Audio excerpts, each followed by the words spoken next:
I would say, yeah, keep an eye out for that book. It's got some cool stuff. I will. I'll look for it. Consider buying it, you know. I can't wait to read it. If you didn't know, there is a Night Vale novel coming October 20th. And if you need a reminder of that, there are postcards at the back of the theater for you to take. And if you don't need a reminder, you should take one anyway, because I think we have to carry them home. So please help with that. I have a character named Michelle Nguyen, and she's Vietnamese, and I think that's where the similarity stops. She's crazy. I love playing her because I feel like, I don't know, am I that annoying? Like, am I as annoying as she is? No. I mean, if it was yes, could we tell you? Oh, I would. The answer is probably we would. You're not. Okay, neat. I love her. She's awesome. I'm not sure I would be friends with her. But she also reminds me of myself when I was 17 and I worked at a music shop. And I was super judgmental about what everyone chose to listen to. If it wasn't They Might Be Giants. So I'm like a tiny bit Michelle. Okay, I have a question that's come in from Benjamin, who's I think here. For everyone, how have you managed to keep creating since the show has become so popular? Bi-weekly deadlines? Yeah. Deadlines. Yeah, there's been a lot of I've written a shitload of scripts on trains and plane waiting areas, and I know we recorded episodes in hotel rooms in Denver and Boise, and there's just a lot of this episode's coming out in a week and a half, so let's do it. That's happening, however it happens. Yeah, you just kind of keep doing the thing. I mean, we always talk about how we started this podcast because we like writing together and we like this kind of world we're creating, and we've continued to like writing together and making this world that we're making. And so you just kind of keep doing that. The deadlines help move you forward. Working with fun people moves you forward. And you keep doing the thing that you're always doing. Like Kate, you said earlier, like you just keep working. Make sure you keep doing that. And that's really all it is. Just head down, do your job, and it's a bonus when you really like doing what you do. And this is, I guess, one of those like advice to young artists kind of things. Like, calendars are your friend. I know there's this, kind of reputation of, I'm an artist, I can just be free, and I don't know, your rules don't apply to me, man. I'm gonna reply to that email like whenever I get around to it, but in all honesty, like I think one of the binding things about everyone on the stage is that we're all like fiercely responsible and kind of take those deadlines seriously. And if it's I think so many times I've met artists in New York and Chicago and DC and various places in my life where they may be brilliant artists, but if you can't get them to reply to an email to commit to a rehearsal schedule or a due date, then guess what? You're never going to work with them again. It doesn't matter how brilliant their art is because they're just insufferable children. Sorry.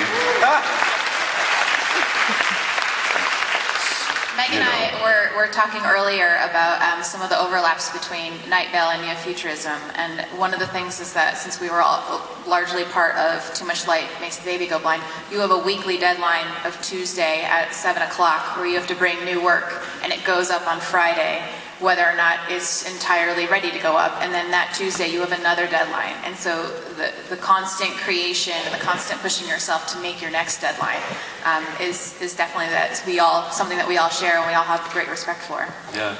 And working with other people is really key. Joseph and I co-writing the show together. It's a lot easier when you have other people that you're accountable to.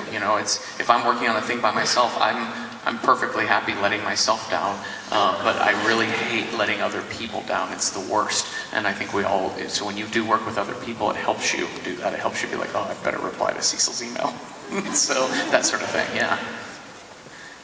Yeah, I think, not only does that kind of constant creation, is it good as like a co-ensemble or co-worker with other people, but I think it makes you a better artist. You're just constantly having to produce, whether you feel inspired or not. it really gets you in the headspace where you realize that it is just something that you have control over, that it's not something that you wait for it to happen to you, that it's something you can push yourself to do. I think as an actor too, any artist, but you are given really big pockets of free time sometimes, and it's really about planning out what you're going to be doing in that free time. I'm actually still learning that, and I think really, if you ask any artist, everyone is still mastering that. It's a really difficult thing to master. But I think that happened to me like this summer. We came off this massive 2-month tour of Night Vale, and that's like go every day. Like every day, just get up and go. And I was doing video for it, so there was always something to do.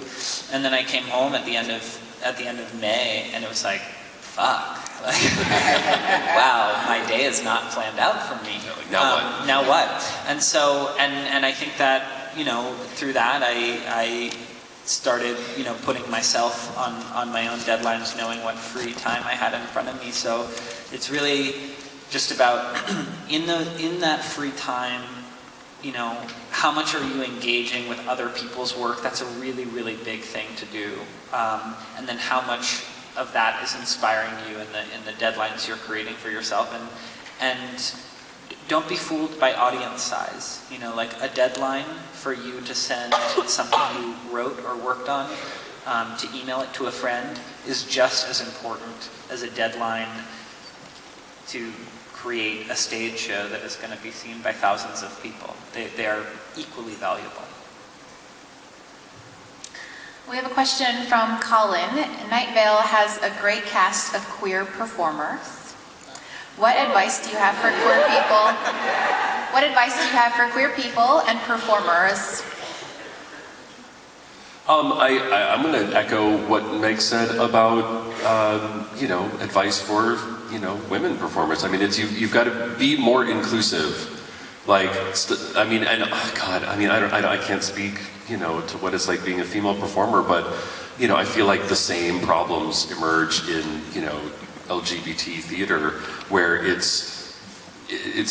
has a tendency to be more divisive than uniting, or if it is trying to be uniting, it pays lip service to it, and oftentimes, especially as gay men, like we get hung up on the physical. Is a really big thing, and one of the reasons why I feel so blessed to work on a show where there isn't necessarily a physical component to the podcast of Night Vale. The other day, we were talking about in a panel about, I wonder what Night Vale would be if it was a TV show, because I doubt if I would be up here right now. It would be Zachary Quinto, or it would be Neil Patrick Harris, or someone who's more traditionally handsome and good looking. What? Matt Damon. Matt Damon. Yeah. And Carlos would be played by a white guy. That's probably true. Also Matt Damon. Carlos would be Also like Matt Matt Damon. Bomer or somebody. So it would be a full Matt Damon cast coming next fall. But I think it's important for, like gay, lesbian, transgender, queer, like all of that across the board, to make art that speaks to you, but also kind of reaches across the aisle and, touches on subjects other than what you're immediately getting at, I want to echo something that Desiree said. At least I think she said it. I'm going to paraphrase what she said and make it my own and copyright it. Kevin, our free TM. When you're an artist or an actor, at least when I first started out, I was just an actor, and I was playing other roles. I was playing other people, and this is also something that Dylan said in the diversity thing, that everybody wants you to be masculine. Like, there's a whole masculine thing. Like, you're going to be a leading man or not, but you can't be effeminate, you can't do this, you can't do that. And I was so caught up in that as a black gay person that I screwed up my voice and because I was always talking really, like this, because that's masculine, and that's, And I burst a blood vessel on my vocal cords and got a polyp and had to have surgery and have it removed. And I went to a voice therapist who said, stop talking so low. You have a high voice. Just talk, use your voice and do that. And so what I would say is, because then after that I also started making art and presenting myself on stage, is that there are people who will cast you and there are people who will not cast you because of how you look or how you present or how you act. Because maybe you're not good at acting. But if you're an artist, no matter how busy you are with your successful thing, what you do is you make art. And so you have to continue to make that art, and you have to support those other people, those other queer people who you see yourself in, and not tell them that they're not doing the right thing. I will never tell a young gay performer like people who are older than me, you have to butch it up, Kev. If you think you're going to work, you really have to butch it up. So I think I'm echoing what everybody said. You just have to you have to support the right people and do you. Yeah. Yeah, and it's... Yeah.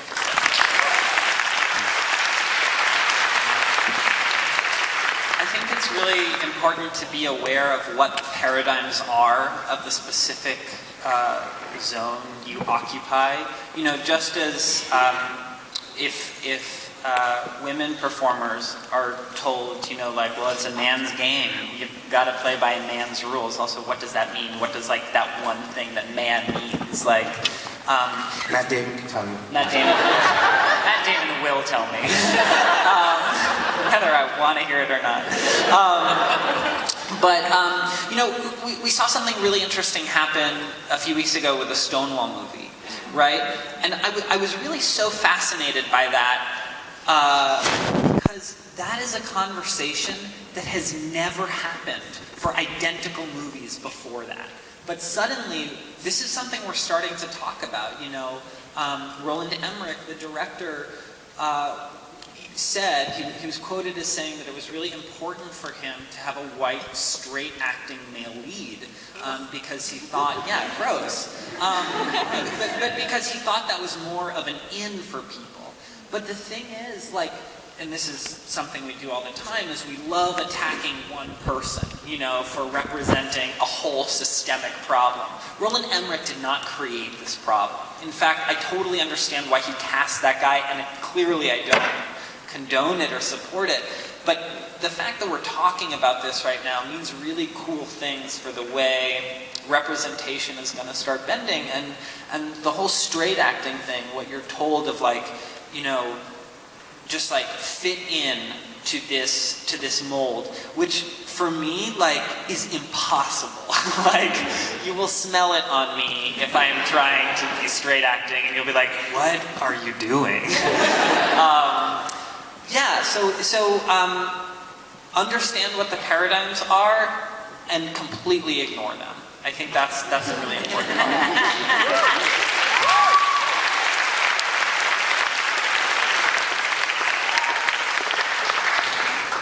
Cool. We have a question that is, what do we each think of the fan interpretation through art of our characters? I love it so much. You have no idea. When people send me the pictures, I get so excited. I swear to God, there's a Wikipedia page for Kevin. And when I saw that, I fangirled on the Wikipedia page. I love it. There was a big thing when I was on vacation. Somebody was saying that I had to respond to something about people depicting Kevin as white, and that I was mad about that. There was this huge thing, and I was required to respond by some fan. And I responded by saying, I'm definitely a social justice warrior. Don't get it twisted. And I don't have any problems with people representing Kevin as white, even though nobody knows what Kevin is. It's not ever been said. My issue is with people in general. If all of the people that you draw or all of the things that you do, they're all just white things because you're defaulting, then that's an issue. And then That's an issue, and that's something that you have to explore yourself. I don't know you. All I know is that I play a character on Welcome to Night Vale. His name is Kevin, and you drew a picture, or you put on a wig, and you put blood on your face, and you ripped your face to shreds, and you sent me a picture, and I love it. And I also love it when people draw pictures of me. Okay, thank you.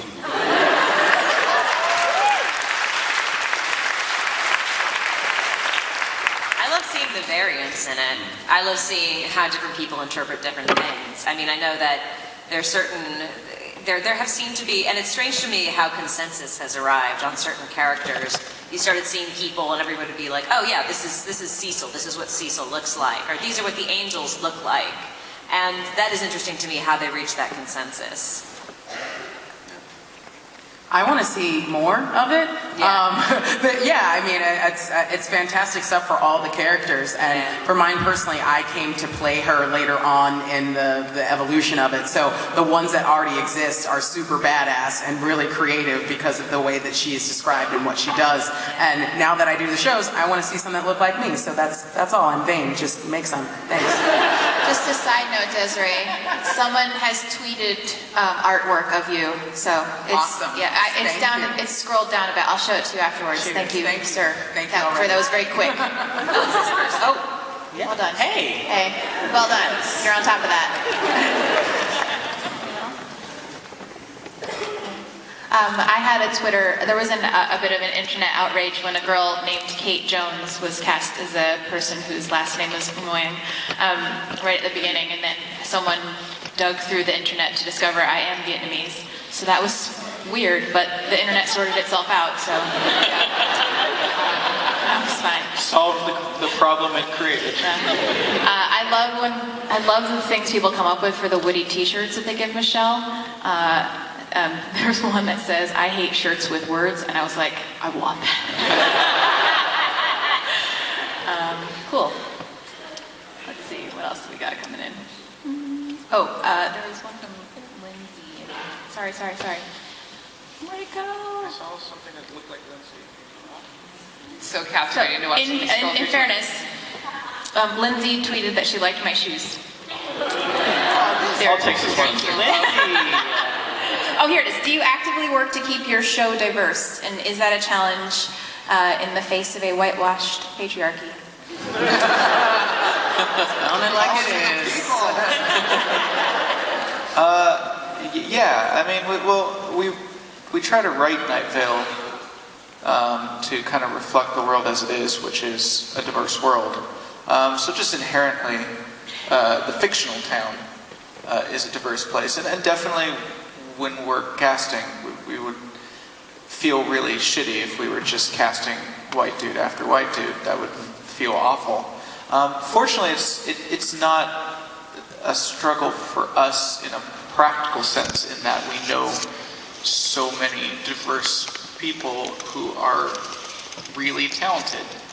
We know so many people, you know, if you live in the New York theater scene for a while, you meet more talented people than you could. I don't know. Like I remember moving to New York from a smallish town and being like, oh shit, everyone is better at everything than me. And it's amazing, and it really pushed me to try and get better. And yeah, so I mean, it's really easy to just be like, we have this character and we know Kevin, and let's have Kevin do it and lift that character even higher than we could with the writing.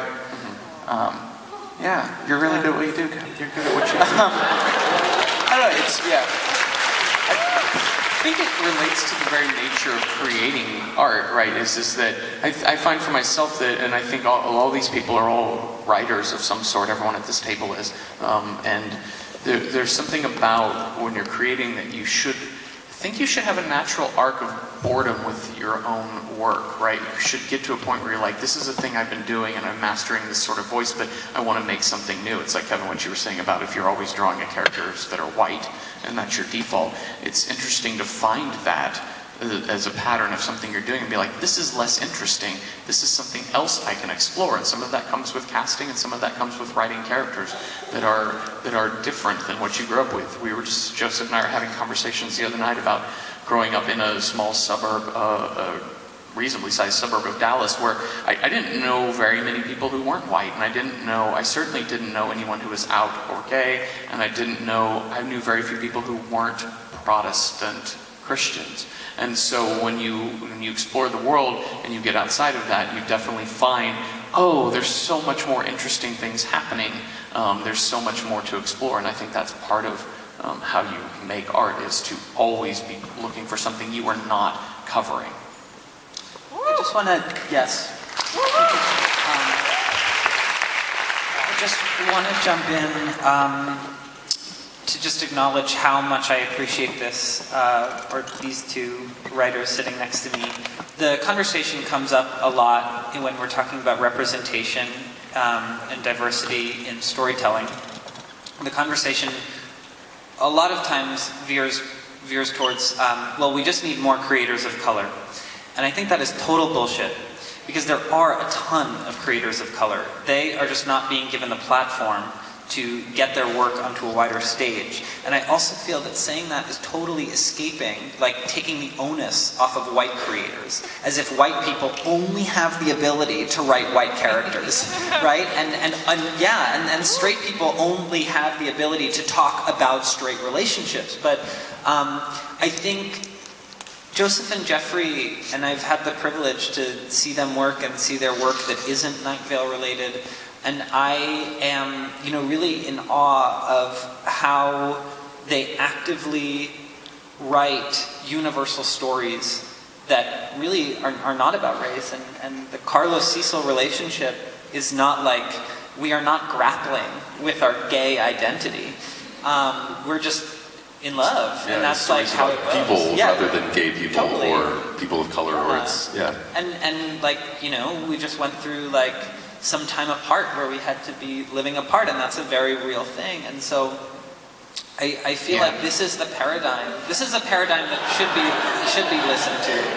That where it's really amazing writers who are doing amazing writing and are honoring universal stories with universal bodies. So thank you. Thank you.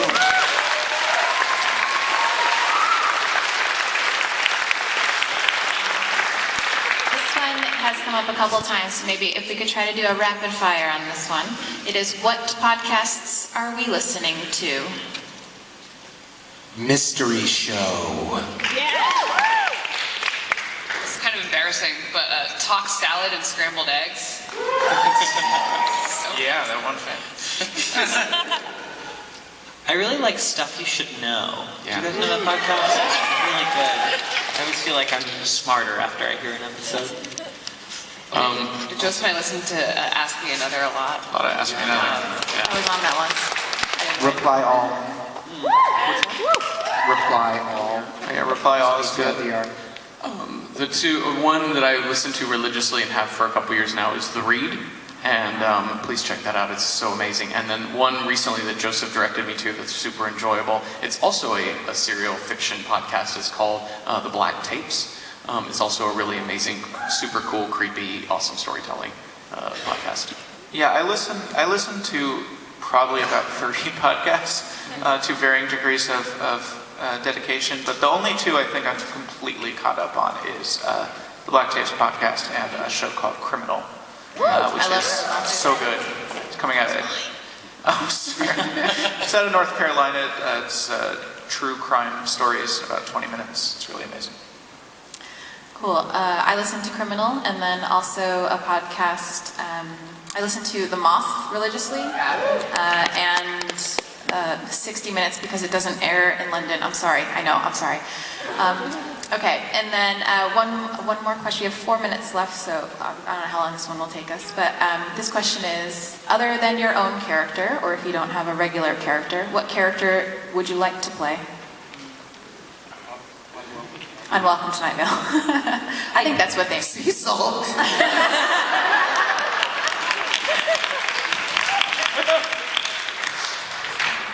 I don't know. I don't think I would do a very good job at it, but I have to say my favorite character, other than the faceless old woman, is Kevin. Oh, come on, Kevin, you knew that.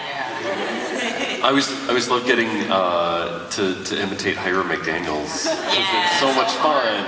Because it's like, what, 5 characters in one? Like, that, how awesome is that? That Yeah, I must be love really when we fun. have scenes together. It's really fun. I would like to play Carlos. Maybe someday, one day. This gets kind of supernatural, but I'd love to play Disparition, our composer, just because the level of musical ability he has is astounding. Just his ability to... Really, it is like such a pleasure working with him, because you can just be like, we kind of want this with like this instrument. And he's like, sure, have it. Like 30 minutes later, we'll have this beautifully produced song. So if I could just have some of that musical ability from him.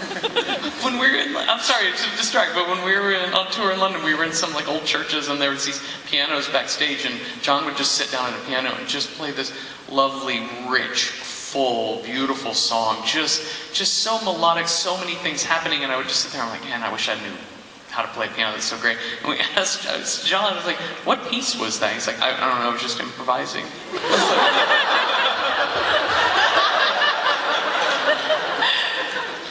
I would love to be Tamika Flynn,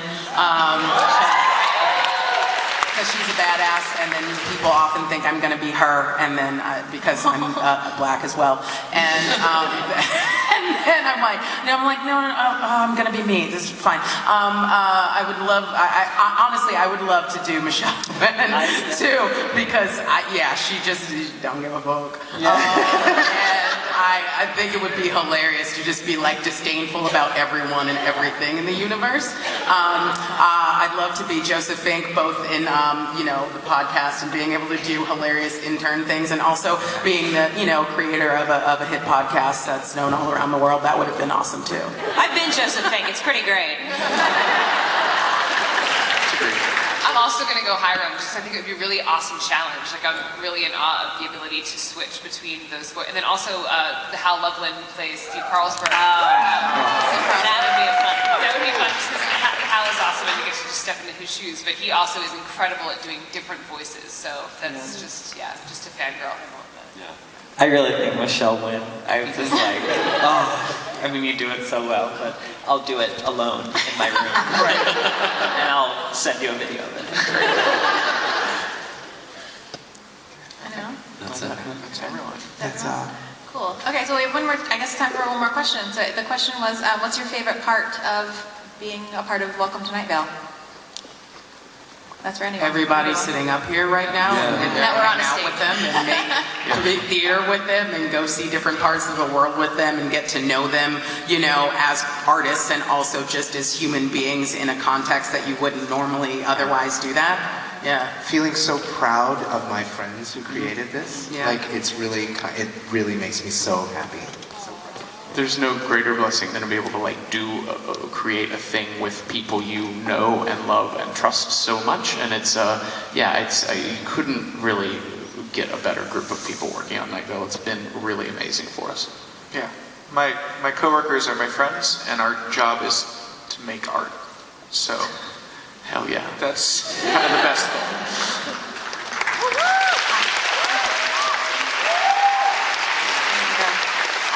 My favorite part about being part of this, when I first listened to the podcast, it was listening to my friends, and then I understood the community. And to me, this is hugely important, that there is a place for everyone to kind of come together and be a part of this, because my dad figured out that he was gay in the 50s, and he was told he didn't get to be that. And it is amazing to me that this world is created where everyone is accepted and we all just get to be who we are, and that being gay and being in love is just love, and that's okay for everyone. So I thank you for creating this place for all of us.